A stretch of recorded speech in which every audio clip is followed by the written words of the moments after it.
Good morning, Brian Rosario po. Let me present to you ang isa sa mga departamento na hawak ko at ang mga ginagawa namin dito. Dito sa operation, kasama ko sina Sir Michael and Ma'am Lency. Para ipaalam sa inyo ang trabaho ng bawat isa, ang vision ng aming grupo ay mapataas ang koleksyon ng kumpanya. Para magawa yan, ito ang aming mission. Na ang lahat ng property na hawak namin ay malagyan ng tao o kliyente. At ang bawat kliyente ay magkaroon ng kanya-kanya nilang mga kontrata. Ang bawat may kontrata ay siguraduhin nakakabayad sa tamang oras. Ibig sabihin, kung ang lote ay bakante, kailangan natin humanap ng mga kliyente. At hindi mapabayaan, ma-update natin ang mga kliyente sa kanilang mga pangangailangan. State of the operation.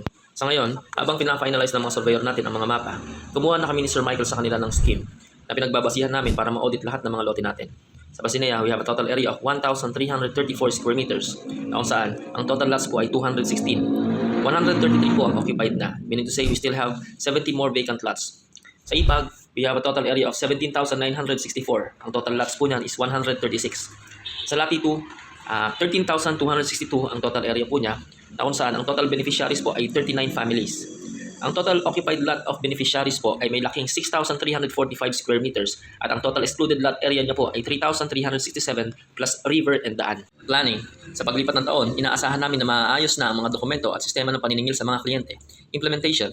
Gumawa tayo ng sistema na kung saan mas mapapabilis na natin ang pag-update ng mga accounts ng mga kliyente. Si Sir Michael ay gumawa ng database gamit ang Microsoft Access na makakatulong sa pangasiwa natin ng mga dokumento at payments ng lahat ng accounts at makakatulong sa maayos na audit at reporting. Pagkatapos maayos ni Sir Michael ang structure o yung framework ng Access, ina-upload na ni Ma'am Lency ang kanyang mga data na kasama ng mga kontrata at mga payments ng mga kliyente. Inayos na ni Sir Michael ang mga mapa para may mas accessible tool na tayo sa pag-update ng mga project. Pangungolekta, collection. Kada buwan, naglalaan tayo ng isang araw na makaikot para sa mga kliyente natin na hindi nakakapunta ng opisina. Isinasabay na rin natin ang pangangamusta ng lugar sa pag-iinspeksyon ng mga lote. Ito naman po yung estado ng ating collection since 2018 po. Makikita ho natin dyan yung kanyang paglaki mula ho ngayong taon 2024, na kung saan yung 2024 po ang pinakamalaking collection year po natin, na kung saan umabot na ho tayo ng 7,851,613 para ho sa tatlong subdivision na to. So kung titignan po natin ang mga collection ho natin sa mga bawat subdivision, sa Basineya po, umabot na tayo ng 4,473,175, sa IPAG po umabot na ho tayo ng 2,819,671 at sa Lati ay umabot na tayo ng 3,044,285. So check natin ho yung sa Basineya. So dito sa Basileya makikita niyo ho yung collection natin per year from 2018 hanggang 2024. So mas malaki nga ho ang collection natin noong 2023 kaysa ngayon 2024. Na kung saan makikita natin yung overall collection natin since 2018 po ay umabot na tayo ng 4,473,175. Sa IPAG naman po mula ho 2023 hanggang 2024 umabot na tayo ng collection ng 2,819,671. Sa Lati po ay umabot na ho tayo ng 3,044,285. Kung dedetalyihin naman po natin ito, check po natin po yung mga collection natin per month po ngayong taon. Ngayong 2024 sa tatlong subdivision natin na to o homeowners association na hawak natin sa Basineya, IPAG at Lati, makikita nyo po ang per month po na collection po natin yan ng bawat subdivision.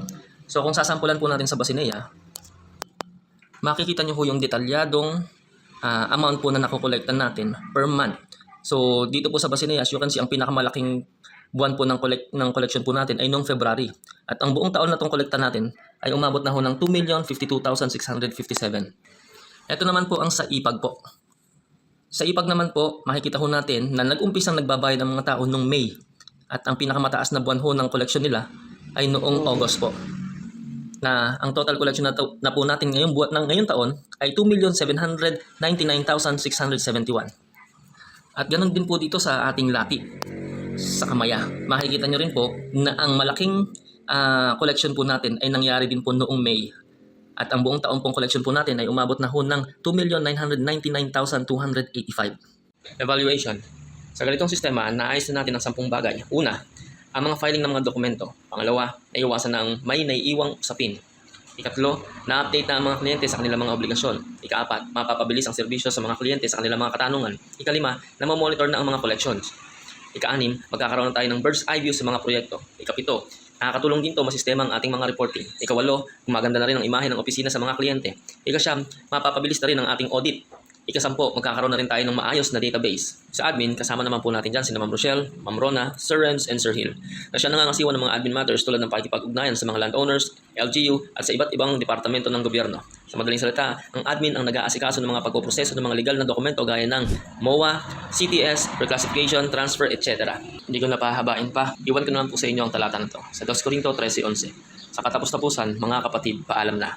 Magpakasakdal kayo, mga aliw kayo, magkaisa kayo ng pag-iisip, mga buhay kayo sa kapayapaan, at ang Diyos ng pag-ibig at ng kapayapaan ay isa sa inyo. Salamat po sa Diyos.